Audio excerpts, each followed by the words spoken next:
kind of insurance do you mean?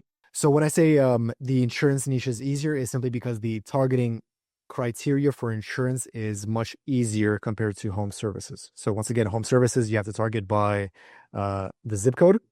Every zip code is going to have like a different call center picking up the call, right? You're going to have in one city, it's going to be this company, in another city, it's going to be this company. So they all have different IVRs, right? The flow is completely different. So that's what makes things complicated.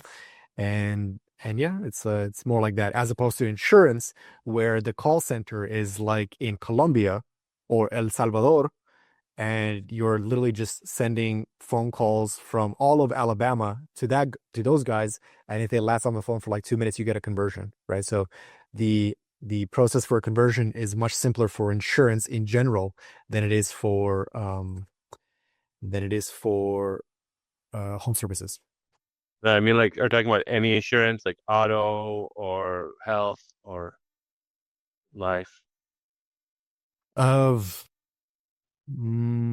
ACA probably going to be the easiest one coming up. Just look at the strategies that people are doing on Facebook coming up. I think like in 2 months or so in September, and go spy on Facebook, see what people are running on Facebook, and determine what the keywords are for those what they're running. Right. So for example, for Medicare and ACA, it was. But 2 or 3 years ago, I got that strategy directly from Facebook and I ran the shit out of that, right? So that's the kind of that's what I mean by the insurance space.